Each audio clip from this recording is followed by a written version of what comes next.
요한복음 13장 31절에서 35절 말씀. 우리 한 절씩 교도하도록 하겠습니다.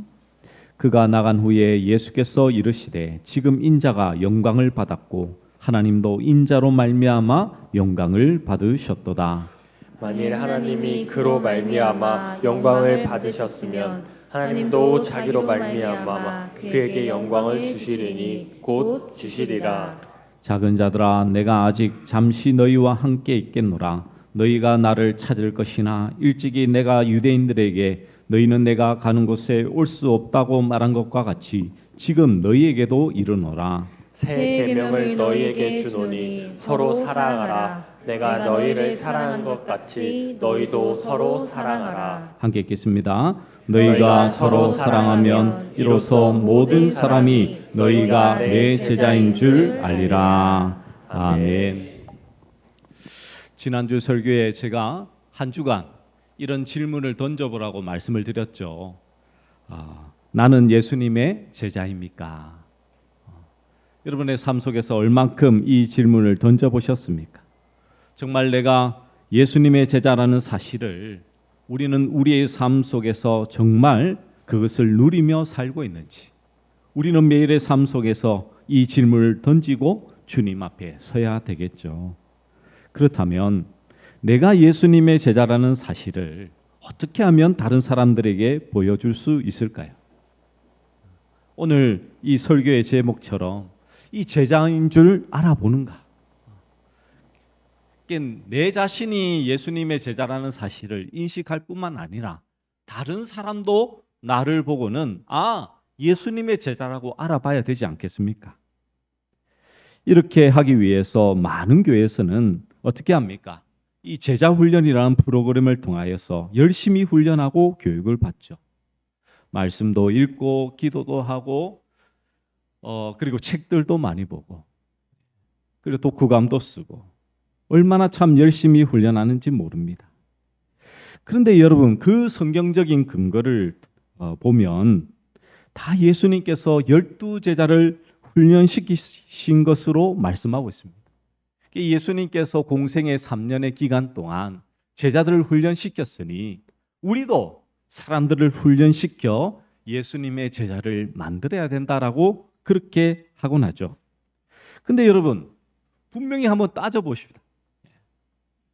예수님께서 그 12제자를 불러서 그들을 훈련시키신 것이라고 한다면 예수님의 제자 훈련은 실패이죠. 왜 그렇습니까? 예수님께서 십자가를 지는 가장 중요한 시기, 가장 어려운 시기에 한 사람도 그의 곁에 있었던 제자들은 한 명도 없었습니다. 심지어 가장 수장이라고 여겼던 이 베드로는 예수님을 부인할 뿐만 아니라 저주까지 했죠. 따라서 예수님께서 제자들을 훈련시켰다는 차원으로 결코 보아서는 안 될 것입니다.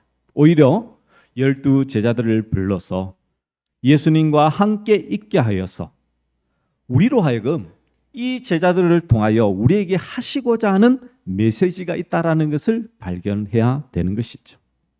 오늘 본문의 말씀은 예수님께서 가롯 유다와 그 제자들과 함께 이제 마지막 만찬을 즐기시는 장면이 등장합니다. 예수님께서는 유월절 전날이 자신을 세상에 보내신 아버지께로 돌아가실 때이기에 지금 이 세상에서 마지막 밤을 제자들과 함께 보내는 것임을 아셨습니다. 마귀는 이미 예수께서 제자들과 함께 식사하시는 때를 이용해서 시몬의 아들 가룟 유다를 깨어 그 밤 안으로 예수님을 배반할 계획을 진행하도록 일러 두죠. 근데 오늘 이 사건을 보시면 우리가 단순히 유다라는 한 개인의 부도덕한 행위로만 이해하면 곤란합니다. 물론 유다에게는 아무런 잘못이 없다라는 것이 아닙니다. 유다만 보지 말고 유다를 통해서 보여지는 이 사단의 계략을 봐야 되는 것이죠. 왜냐하면 유다가 예수님에게서 떡 조각을 받고 나갔다라고 되어 있는데 이것은 바로 무엇입니까? 사단이 개입되어 있다라는 것을 본문에서 잘 말씀해 주고 있죠. 27절에 보시면 조각을 받은 후 곧 사탄이 그 속에 들어간지라. 이에 예수께서 유다에게 이르시되 내가 하는 일을 속히 하라 하시니라고 말씀합니다. 이 사도 요한이 유다의 행위에 대해서 사단이 개입한 것으로 언급하는 것은 유다 한 사람의 행위에 대해 질책하는 것이 그 목적이 아니라 바로 예수님에 대해 사단이 공격하는 그 싸움에 대해서 이야기를 바라고 있는 것이죠. 그러면 이 사단은 예수님을 팔고 죽이는 데에 그 어떤 목적을 가지고 그렇게 행하고 있을까요?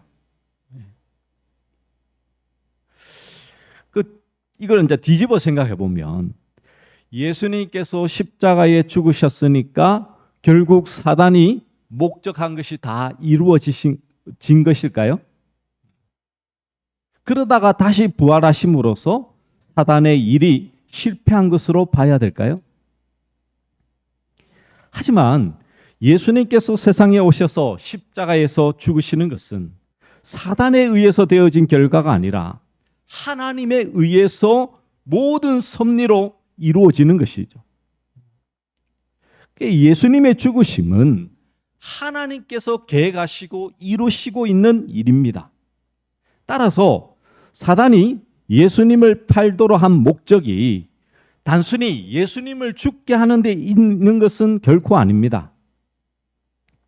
그렇게 된다면 사단의 목적과 하나님의 계획이 일치되는 모순이 있게 되죠. 그리고 예수님의 죽으심으로 세상의 죄가 해결되고 생명을 얻게 되는데 사단이 그것을 도울 리는 결코 없지 않습니까? 이렇게 볼 때 사단은 예수님을 팔게 하고 십자가의 죽음의 위기까지 몰고 감으로써 달리 노리는 것이 있는 것이죠. 이 세상 가운데서 우리로 하여금 무엇을 가장 중요시하게 여기게 만들까요? 마태복음에서는 사단이 예수님을 시험할 때 제시했던 것이 무엇이었습니까? 바로 돌을 떡으로 만들라는 것과 성전에서 뛰어내리려는 것, 그리고 세상의 모든 영광을 줄 테니까 나에게 경배하라고 얘기하죠. 이 사단이 준 세 가지 시험은 지금 세상의 사람들이 추구하며 살아가는 것들입니다. 결국 사단은 예수님이 자신이 다스리는 세상의 방식대로 살아가도록 시험을 했던 것이죠. 먹을 것을 위해서 살아가고 자신의 능력과 힘을 보여주고 세상의 영광을 얻기 위해서는 무엇에든지 고개를 숙일 수 있는 사고방식의 삶으로 이끌어가고자 했던 것입니다. 그렇게 예수님을 시험했던 이유가 뭡니까?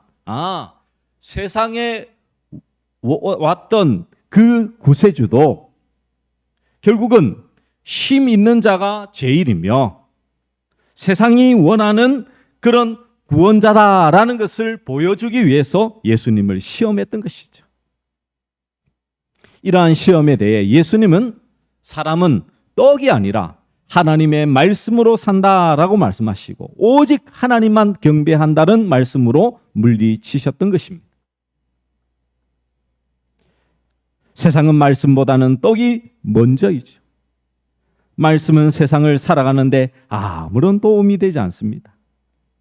그렇기에 천국을 위해 말씀을 붙드는 형식을 취할 뿐인 것이죠. 그러면서 세상 것을 얻기 위해서는 도움이 되는 것을 의지하고 살아가는 것입니다. 이것이 바로 사단이 다스리는 세상의 모습인 것이죠. 이러한 사단이 원하는 세상을 만들기 위하여 예수님을 뭐하고 있습니까? 죽음의 위기로 몰고 있는 것이죠.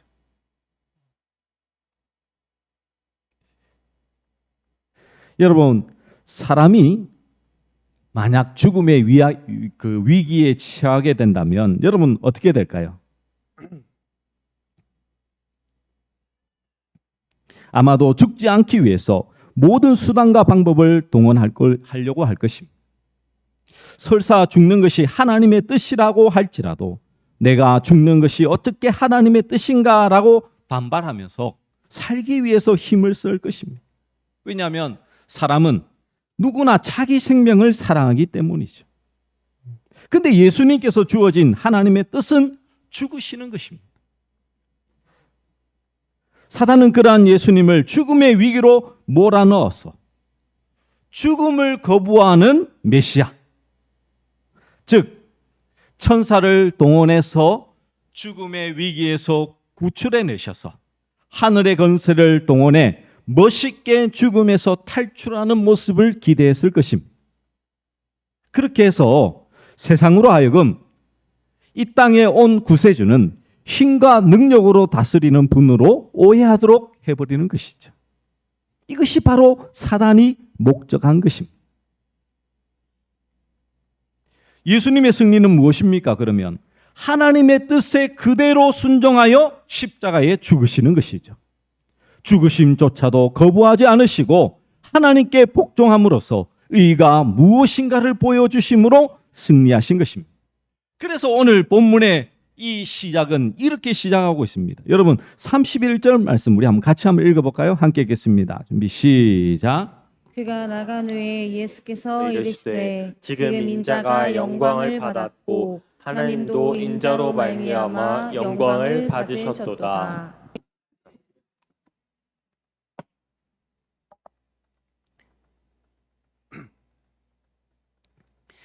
여러분 보십시오.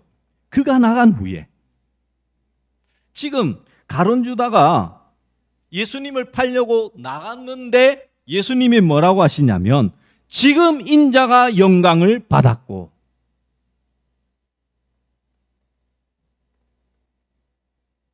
하나님도 인자로 말미암아 영광을 받으셨도다라고 말씀하고 있습니다. 지금 제가 앞에 설명드렸던 이 부분이 이해돼야지만 이 말씀이 지금 이해가 될 수 있겠죠. 아니 유다가 나간 뒤에 지금 갑자기 예수님이 영광을 얘기하신다니까요. 유다가 나간 것은 예수님의 죽으심을 말하는 거잖아요. 팔려가심. 그래서 예수님이 말씀하신 영광은 곧 십자가의 죽으심을 의미하는 것이요. 유대인들에게 붙들려 십자가에 못 박혀 죽으시는 것이 영광이 될 수 있는 것은 사단과의 싸움이 있기 때문이라고 이해할 수 있는 것이죠. 물론 우리는 십자가에서 고난만 생각할 것이 아닙니다. 바로 부활의 주이신 그 영광도 분명히 생각해야 되겠죠. 이렇게 볼 때에 신자에게 있어서 영광이라는 것은 결코 이 세상과는 철저하게 무관한 것임을 알아야 되겠죠. 여러분 만약에 세상의 것에 영광을 얻으려는 소망을 가지고 있다면 그것은 사단의 생각에 불과함을 알아야 되는 것입니다. 여러분. 속으시면 안 됩니다. 지금 예수님께서 죽으시는 그것으로 영광을 받으시고 하나님도 영광 받으셨다고 하는데 우리는 무엇을 가지고 자꾸 하나님께 영광을 돌리려고 합니까? 나의 성공? 내 인생의 좋은 결과를 가지고 영광을 올려드리려고 하죠. 막말로 서울대 가면 영광이요. 지방대 가면 영광이 아니다라는 생각. 그것은 지극히 사단적인 생각.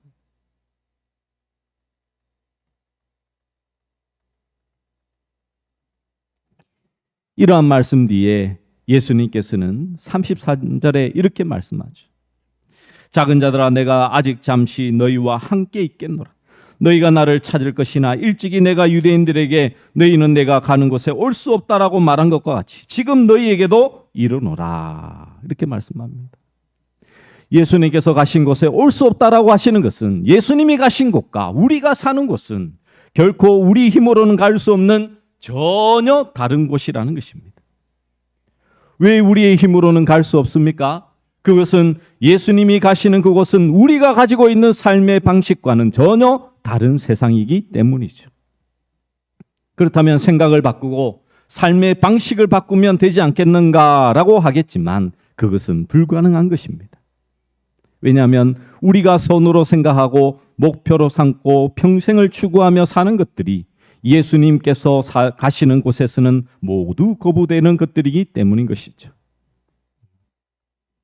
즉 세상의 것으로는 결코 예수님이 가신 곳에는 갈 수 없는 것입니다. 그래서 14장 말씀에 보면 보혜사를 보내주시겠다라고 말씀하고 있는 것이죠. 우리를 예수님께로 인도하실 성령님을 우리에게 보내시겠다라고 말씀하고 있는 것입니다. 그러므로 성령님을 보내셨다라는 것은 우리가 무능한 존재이기 때문인데 사람들은 성령님을 우리로 하여금 많은 일을 할 수 있도록 능력이나 또 여러 가지 힘을 주는 존재로 인식해 버리는 경우가 많죠. 이러한 인간은 스스로 하나님께로 갈 수 없습니다. 유대인들처럼 스스로 만든 그 율법을 지킴으로 하나님께로 가려고 했지만 그 길을 갈 수 없는 것이죠. 그래서 예수님께서는 그 길이 잘못되었음을 말하면서 이제 새 계명을 주는 것이죠. 자, 우리 34절, 35절 말씀 우리 같이 한번 읽어보도록 하겠습니다. 준비 시작. 새 계명을 너희에게 주노니 서로 사랑하라. 내가 너희를 사랑한 것 같이 너희도 서로 사랑하라. 너희가 서로 사랑하면 이로써 모든 사람이 너희가 내 제자인 줄 알리라. 아멘. 예수님께서 제자들에게 새 계명으로 주신 사랑하라. 여러분 이것이 새 계명입니까? 아니죠. 아니 옛 계명인 율법에도 서로 사랑하라는 말씀이 나오고 있지 않습니까? 하나님을 사랑하고 또 그와 같이 이웃도 사랑할 것이 율법의 대강령이지 않습니까? 그리고 어느 종교에서도 사랑을 강조하지 않는 종교는 없습니다. 사람들은 일만 열면 사랑이고 노래에서도 사랑이 주된 내용이죠. 사랑은 사람들이 해오고 있으며 또한 끊임없이 사랑을 말해오고 있는데 그런데 예수님께서 새 계명을 준다고 말씀하시면서 사랑하라라고 말씀하고 있는 거예요. 서로 사랑하라. 그런데 이것이 왜 새로운 계명이냐는 것이죠.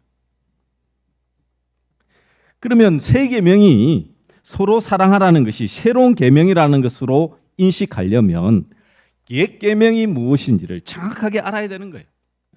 옛 계명의 그 방식이나 그 종류를 정확하게 알아야 되는 것이죠. 하나님께서는 옛 계명인 율법에서 그 사랑을 통해서 무엇을 가르치고 있었습니까? 옛 계명에서 분명히 하나님을 사랑할 것, 이웃 사랑에 대해서 분명히 말씀하고 있었죠. 그런데 그 말씀을 주신 이유가 무엇입니까? 로마서의 말씀에 보시면 율법은 우리의 죄를 깨닫게 하기 위함이라고 말씀하고 있죠. 그렇게 본다면 구약에서 하나님을 사랑하고 이웃을 사랑하라는 계명이 있는 것은 우리들의 사랑으로는 하나님을 사랑할 수도 없고 이웃도 사랑할 수 없는 죄를 깨닫게 하고 있다라고 이해하는 것이 옳은 것이죠. 즉 하나님께서 율법의 말씀을 통해서 하나님께서 원하셨던 것은 무엇이냐면 너희들의 죄가 얼마나 많은지 보라는 거예요. 이 말씀을 하나하나 지키지 못하는 그 자신을 보면서 하나님 앞에 두 손 들고 두 팔 벌고 하나님 앞에 무릎 꿇고 나오기를 하나님은 원하셨던 것이죠. 그래서 제사라는 그 예수님의 십자가의 모형을 두심으로 말미암아 매일같이 하나님 앞에 제사드림으로 자신의 죄를 깨닫기를 하나님은 원하셨던 것입니다. 그래서 사랑하라는 계명 앞에 우리는 사랑할 수 없습니다. 우리는 무능한 죄인입니다. 그 고백이 나와야 되는 거죠. 오늘날도 마찬가지 아닙니까? 여러분 옆에 있는 남편이나 아내를 사랑하지 못하는 그 마음속에 여러분은 뭐 해야 되겠습니까? 나는 죄인입니다. 그런 고백이 나와야죠. 남편을 향해서 아이고 왼수 막 그렇게 하고 그러시면 안 되는 거죠.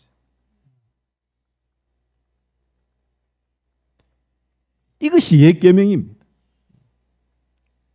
하나님이 주신 그 말씀을 통해서 우리 인간의 죄를 드러내고 보여주는 것, 그것이 바로 옛 계명인 것이죠. 이러한 세상에 예수님께서 오셔서 우리에게 없는 사랑을 보여주셨습니다. 그것이 제자들의 발을 씻기시면서 끝까지 사랑하시겠다라는 말씀과 연관되어져 있는 것이죠. 새 계명은 또 다른 실천을 요구하는 것이 아니라 바로 그리스도의 사랑을 받은 자라면 그 사랑 안에서 열매를 맺을 수 있음을 말씀하고 있는 것입니다. 왜 그런지 아십니까? 전제 조건이 딱 붙죠.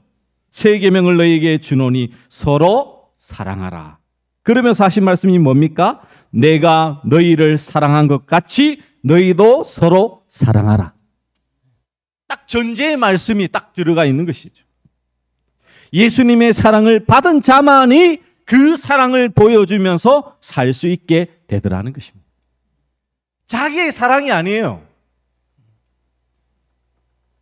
그래서 이 말씀을 쏙 빼고는 뭐합니까? 아이고, 예수님의 사랑을 많이 전하면, 사랑을 많이 하면 사람들이 나를 제자인 줄 알 거야. 그거는 지금 예수님이 하신 말씀을 반토막 낸 거죠. 반토막. 사람의 사랑이 아니에요. 예수님의 사랑입니다. 예수님의 사랑은 어디에서 드러나셨습니까? 바로 예수님의 십자가에서 드러나셨지 않습니까?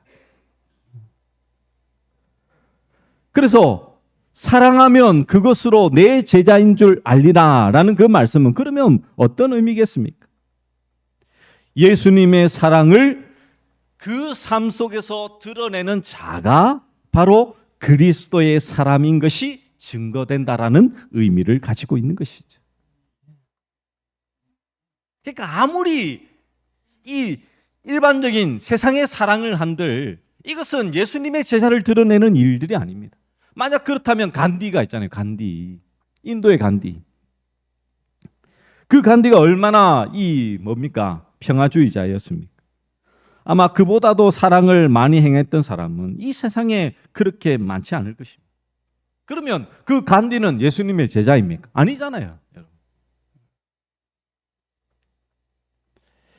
새 계명은 우리가 사랑을 실천하는 것이 아니라 예수님께서 정말 나무가 되고 우리는 가지가 되어서 예수님으로 인해서 가진 우리에게 열매가 맺히게 하는 것이죠. 구약은 스스로의 열심히 열매를 맺고자 하였지만 신약은 그리스도를 믿음으로 그리스도 안에서 열매가 맺어지는 것입니다. 결국 서로 사랑하라라는 그 새 계명은 우리에게 있을 수 없는 사랑으로 사랑하라라는 의미가 되는 것이죠. 그러면 그리스도의 사랑은 무엇입니까? 자신의 죽음으로써 우리를 살리신 것이 아닙니까? 우리를 위하여 대신 죽으신 것이죠. 그러므로 그리스도의 사랑은 나 자신을 위해 살아가도록 하지 않는 것입니다. 자신의 의를 내세우지 않고 다른 사람과 자신을 비교하지 않는 것, 그것이 바로 예수님의 사랑의 특징인 것이죠.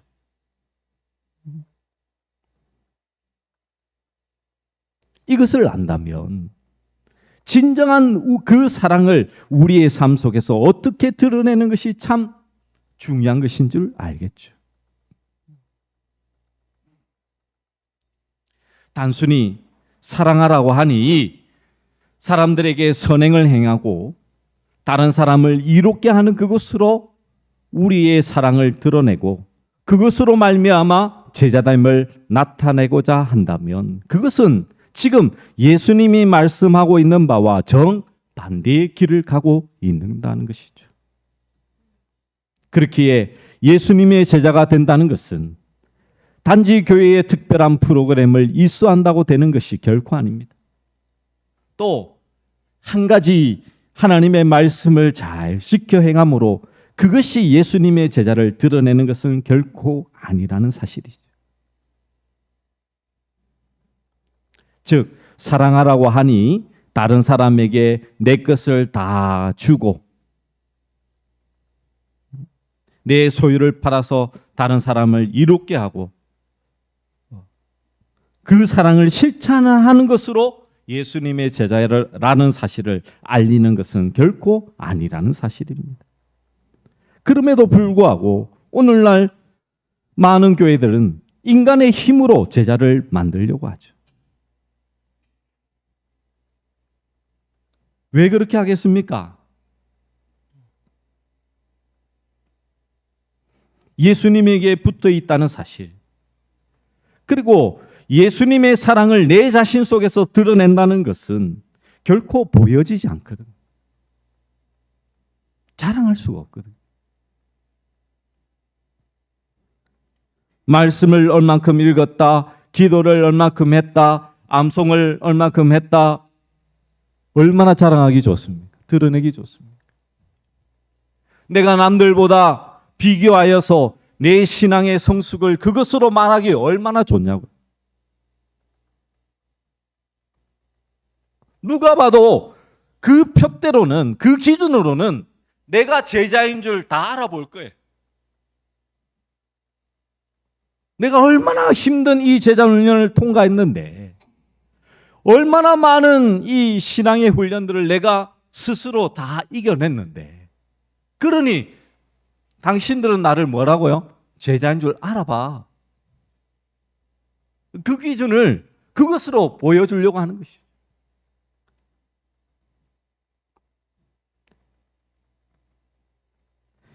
여기에 성도들이 가장 오해하는 부분이 있습니다.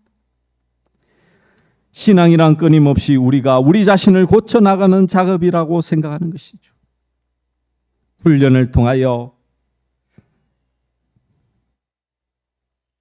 자신의 성격을 고치고 자신의 환경이나 삶을 보는 눈을 고치는 것이라고 생각합니다. 그래서 그게 안 되니까 점점 더 이제 더 강력한 프로그램으로 자신을 집어넣죠. 이것은 기독교를 윤리나 도덕의 종교로 생각한 것에 불과한 것입니다. 여러분, 교회 자체에 훈련이 필요 없다는 게 아닙니다. 훈련의 목표를 어디에 두느냐가 중요하다는 것을 말씀드리는 것입니다. 신앙이라는 것은 우리가 우리 자신을 고쳐나가는 것이 결코 아니라는 것을 알아야 됩니다. 하나님께서 우리를 어떻게 하시든 하나님의 뜻에 맡겨진 것을 가지고 신앙이라고 표현할 수 있어야 되는 것이죠.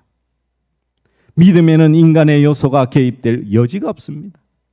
하나님께서 원하시는 것은 하나님이 혼자 하신 일에 대해서 인간들이 얼마나 큰 영광과 감사와 찬양과 감탄을 표하고 있느냐라는 것이죠.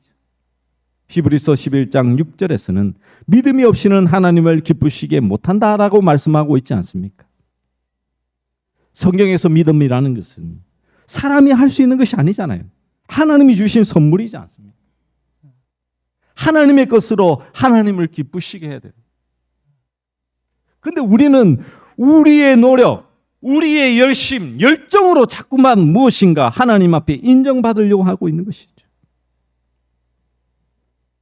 그래서 제가 지난주에 말씀을 드렸지만 제자는요, 다른 게 아닙니다, 여러분. 그리스도를 닮아가는 것이며 장성한 분량에 이르는 것인데 그것은 인간의 노력이 아닌 오직 그리스도께 붙어 있어야지.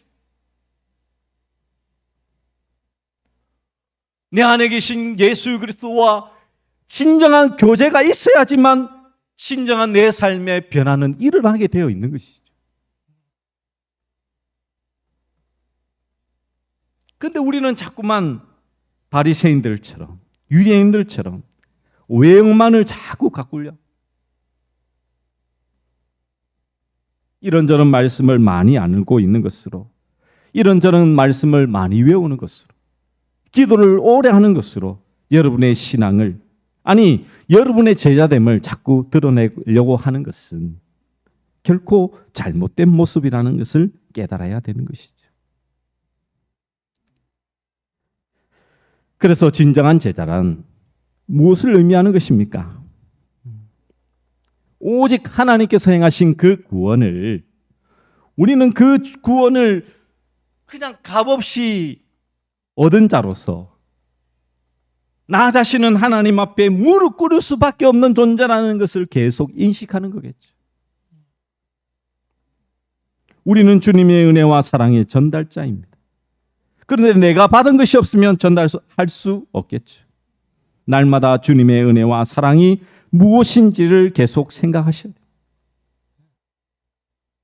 그래서 여러분, 지난주 말씀드렸던 그 질문이 여러분의 삶 속에서 한 번이라도 있어야 되고요.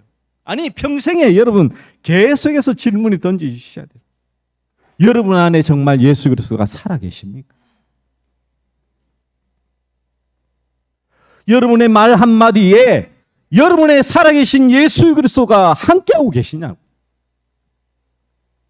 여러분의 행동 하나에 정말 예수님이 살아계셔서 여러분과 함께하고 있습니까? 그게 제자됨이지. 자꾸 훈련으로 여러분의 영적인 그 지식이나 다른 것으로 여러분의 제자됨을 드러내려고 한다면 그것은 사단이 요구하는, 원하는 것임을 우리는 결코 잊어서는 안 되겠죠.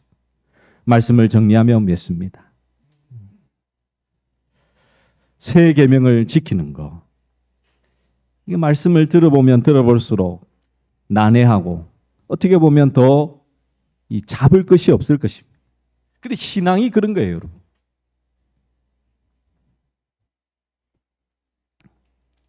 이 말씀을 여러분 잘 이해하셔요. 이단들의 사람들이 왜 빠지는 줄 아십니까? 요한계시록으로 자꾸 풀잖아요. 이단들이 왜 요한계시록을 풀고 왜 사람들이 이단에 빠진 줄 아십니까? 자기 나름대로 해석해서 그것이 명확하게 보이거든요.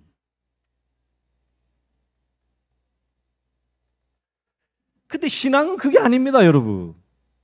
하나님께서 계시해 주시고 하나님께서 믿게 해 주시고 하나님께서 그 안에 살게 해 주셔야 되는 건데 사람이 보여주고 사람이 그렇게 살게 해 주니까 그게 편한 거예요. 그러니까 그걸로 따라가는 거죠. 여러분이 예수님의 진정한 제자인 줄 어떻게 압니까, 여러분? 여러분 안에 예수 그리스도의 죽으심이 여러분의 삶 속에 지금 살아 역사되어져야 되는 거예요. 나 자신이 부인되어지고 예수님만이 주 되심을 여러분의 삶 속에서 온전히 증거되고 나타나야 된다니까요. 그런데 우리는 언제나 그렇지 않습니까? 내가 불쑥불쑥 올라오잖아요.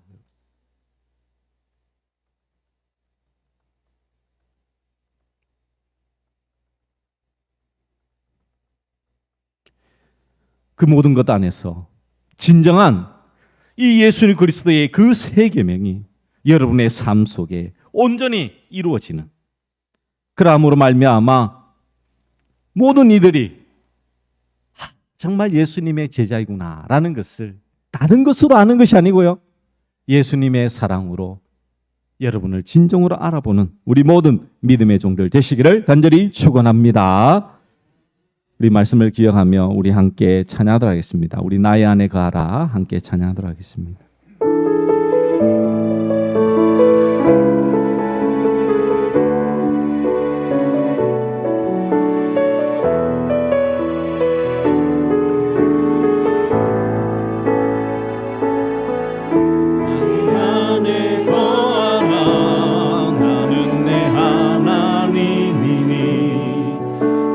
환난 가운데 너를 지키는 자라 두려워하지 말라 내가 널 도와주리니